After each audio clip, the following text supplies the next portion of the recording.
This is game 2 of bracket AA of the AirMech Double Kill Tournament, presented by Grizzly Wing, sponsored by Carbon Games, organized by RUI. You are watching OPTV Live, and I am Steve, and I welcome you to the game here. For our second match, I don't see too many changes that are going on here. We once again have NuclearPizza. Great use of the bounce back to get that creep in there. He's got his Osprey again. His buddy Turkleton is in his Saucer again. It was a great combination last game, so I'm sure they're saying, why bother to change it? Down here on the bottom, Mr. No One, King Shobi, again, taking their same mechs that they did last time. Hopefully it'll work out better for them on Duel this round than it did for them in the last game. We are about to go 5 seconds before game time. Everyone's ready to drop down those extra money makers. They took out those landmines. There we go. Game on. Turkleton flying around, buzzing around. You know, seeing that much speed that he's definitely got some parts that is designed to enhance his speed. He is flying with Gabe, which alone gives a 3% airspeed boost, but that is clearly much more than a 3% boost, since the fact that he's got no rockets, no boosters on there on his mech to move around that fast. So most likely, for those of you that are watching that are a little bit newer, when you see something like that where somebody's moving around that fast, that most likely means that they've taken the parts on the AirMech that actually reduce the armor in favor of the speed. So you want to keep that in mind, because yeah, they're going to be fast, they're going to be all over the place, but they're going to fold like paper. So if you really can get an opportunity to shoot at somebody moving that fast, sometimes you want to take it, because there's a good chance that you could actually take them out very easily. As you can see, just a few shots of the lasers right there is significant damage to Turkleton. So Turkleton is definitely is going for like a full speed DPS role, and is not worried about his overall life. He's hoping that his speed and just his overall ability is going to be able to keep him alive. And in the cases where it's not, NuclearPizza is going to be there to heal him. Not there in time. King Shobi gets a kill on Turkleton. A very, very needed kill, because right now Mimo has an awful lot out at this base. Most of it being artillery, but there still is a lot of stuff here. And GIVATI knows that if they lose this mid right here this early, that this is going to be a very, very bad situation for them. So there's going to be an awful lot of investment that's going into here. But the one thing that I worry about for GIVATI is the fact of Mimo, that they have so much artillery out, and then they're using the Saucer Osprey combo here. As you guys can see, it is a deadly, deadly combo when your teammates work it correctly. And they have it down very, very well.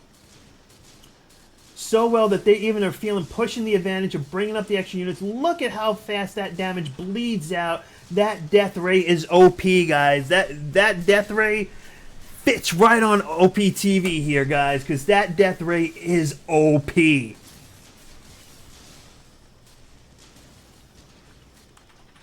I'm just loving this teamwork here, guys.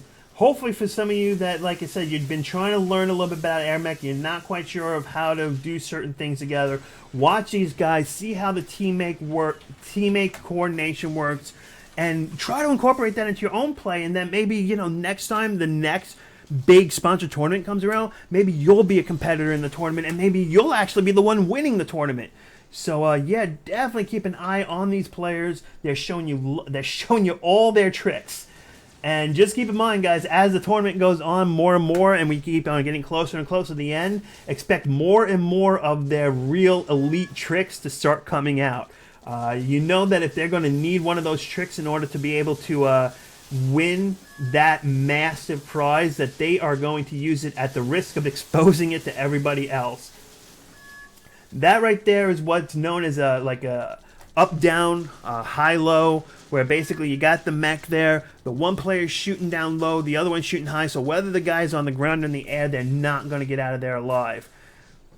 The only unfortunate part is that it took both of them to respond to a single harass, thereby giving Mimo all the time they need for such a secure... I mean, look at these units, guys.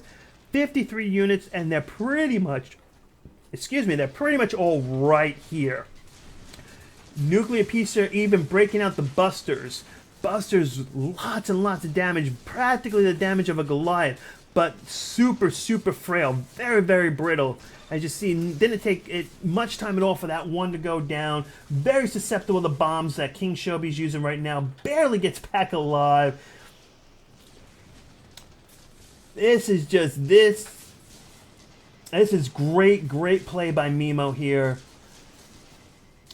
Really goes to show, too, of why you have to have those right units right from the very beginning. The right balance, the right combination, and each player with the right thing. And NuclearPizza swiping in, grabs that credit box, bam, plus 20,000 credits. Gives him all that he needs to build more berthas, because obviously Mimo is not done with the artillery. They want more. They want more, they want more, they want more, and they are going for it. And the only thing that really is helping to keep GIVATI alive right now is this Sonya that's right over here. If this one Sonya goes down, it will be a disaster for GIVATI. So they really, really need to make sure that that Sonya stays alive.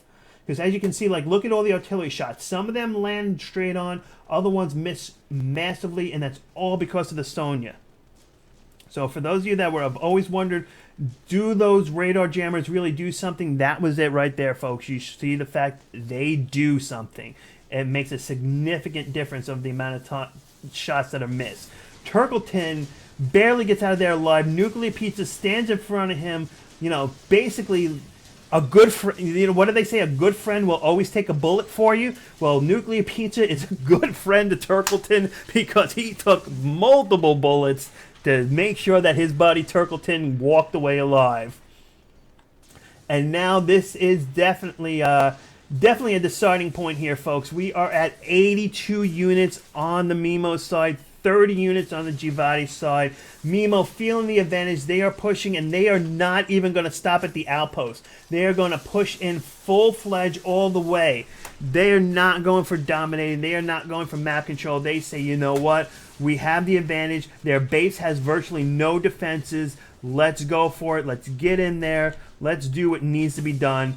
NuclearPizza's in there using that high carrying capacity of the Osprey to easily manage them units around, getting them all in on all the good spots, spreading them around so that way the enemy cannot focus all their defenses in one single area. That is another pro tip for those of you that may be a little bit newer. Don't let all your units sit in one place, because then it becomes much easier for your opponent to destroy them and take them out. You want to spread them out, because then they can't respond, because it's just everything's going on everywhere. Mr. No One, King Shobi trying to do what they can to stop this push. They do stop it, but they have very, very little that survives it. No moneymakers survived from that push. They also lost this factory up here, trying to regain it back, but Turkleton with that death beam, I love saying that death beam, just making it that they cannot actually survive it. And, yeah, they are still trying to go in.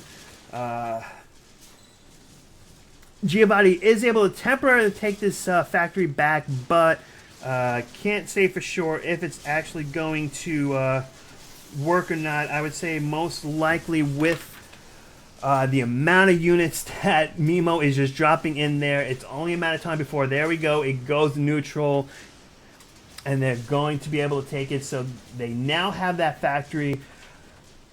For those of you that haven't realized also too, each factory you control lets your team build 20% faster. So it is a very, very advantageous to take factories, because you can just pump out your units even faster.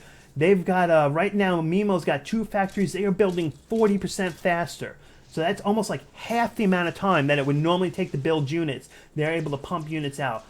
Really, really, really important in a high-level game like this. The other key point is these power stations. They actually give you a boost to your unit cap above and beyond what a typical outpost will provide, which is why Mimo has 100 total units, 81 units out on the field, 4-to-1 advantage in unit counts. Mimo, I think they're starting to feel the advantage again. They're going to go ahead. They're going to push forward. And they're going to once again let these units go straight to the base. No diversion over to that side outpost.